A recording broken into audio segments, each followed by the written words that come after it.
Another school day in the seventh grade ends. A sigh of relief escapes my lips.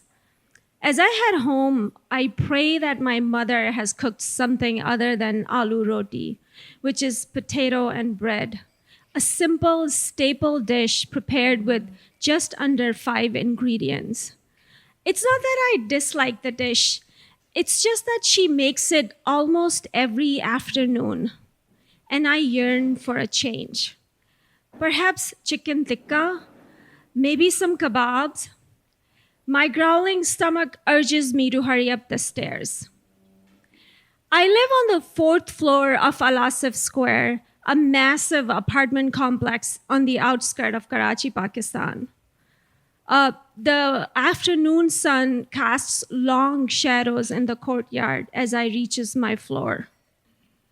A sudden movement catches my eye. A woman, cloaked in an ancient full-body burqa, is opening the door to the vacant flat next to ours. A burqa is an enveloping outer garment worn by Muslim women to cover their full bodies and face, with just two little holes for the eyes. And just like any other garment, burqas have been through some modifications. Burqa that my mom and other women in my family wears shows their face. It has gotten a remake, a more modern, sleek look. Burqa that my grandmother used to wear was not even like the one this woman is wearing. Even hers showed her face. What I'm seeing is a relic of a bygone era. Is she a time traveler? A ghost? Because if she's real, she's definitely not from around here. It's the mid-90s, and sadly, many Pakistanis are not very welcoming to outsiders. I'm 12 years old. I don't have a lot of political beliefs. All I know is that a familiar is comfortable and unfamiliar can be scary. I stopped. I held my breath, straining to hear any sound, any clue to her identity.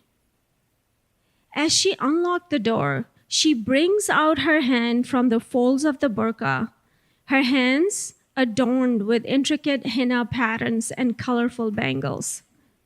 She's real, a living, breathing mystery woman.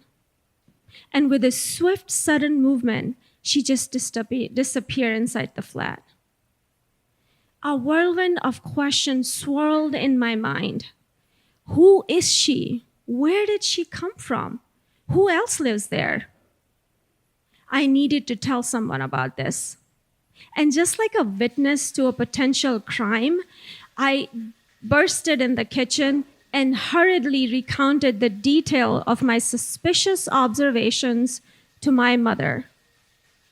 I met with a disinterested humph. It was a familiar response. By this time, my mother knew that I'm a fountain of information, always eager to share the news from my school, the intricacies of my friendship, and the minute detail of my day. While I find these details to be fascinating, she seemed less enthused. I remember a time when I was in sixth grade, a friend's family was going through some difficult time, and I updated my mother on a daily basis, only to have her plead with me to stop. My insatiable curiosity, while endearing to me, I find sometimes might be overwhelming for others. But this is different. There are people living next door to us who we don't know anything about. And the fear of unfamiliar looms large in my mind. I saw something, and I needed to say something. I grabbed my mom by the shoulder, and I blurted out, "Mom, I saw a woman going in the flat next door to us. She was wearing a burqa like your grandmother used to wear." I didn't stop my investigation there. I continued. "Do you know if anyone moved in there? Have you seen anyone coming or leaving? Hear any noises?" No response. I'm not getting anything from her. Finally, I asked, who even wear those old-fashioned burkas anymore? They must not be from Karachi, in an attempt to provoke the same fear in her. Undeterred by my mother's disinterest, I turned to my siblings. Maybe they might have some important intel to share with me. But they were too engrossed in their own trivial pursuits to even care about our new neighbors. It seems like I'm alone in my pursuit to unravel this mystery. So determined to find an answer and satisfy my curiosity, I turned into a full-fledged investigator, the Nancy Drew of Alasif Square. I spent countless hours perched in my balcony, keeping a watchful eye on the neighboring apartment, keeping track of their comings and goings, counting the number of people living there, 4 men and 2 women. For weeks, my investigation into our new neighbor went nowhere. No clue as to who these people are. The suspense is getting unbearable for me. I finally came up with a plan. I needed to go undercover. What's the better way to meet new neighbor than to bring a gift? And what's the best gift than food? But it must not be my mom's aloo roti. If I'm going to weaponize food, I needed heavier artillery. I begged my mom to make kheer, which is a traditional Pakistani rice pudding, and give a plate as a welcome gesture for the neighbors. I even take my 5-year-old brother, adored by the elderly wherever he goes, as my Trojan horse. I knock at their door, my heart pounding with anticipation.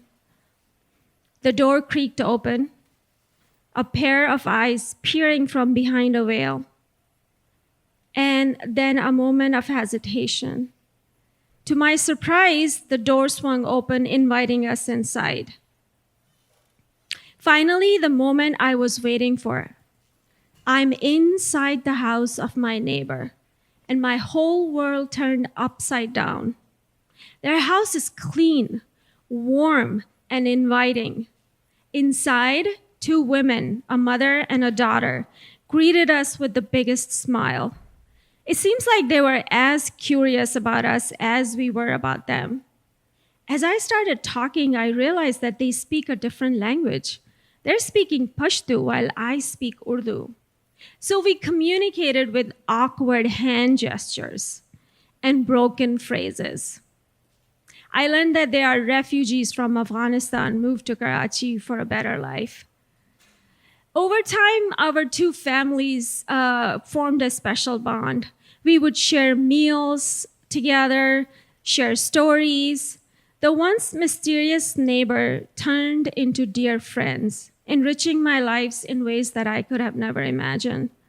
Aziza, their daughter, and my new bestie, educated me a lot about Afghan culture. She even taught me a few phrases in Pashto. And their mom, well, she knew that the way to my heart was food. So she introduced me with a world of Afghan culinary experiences.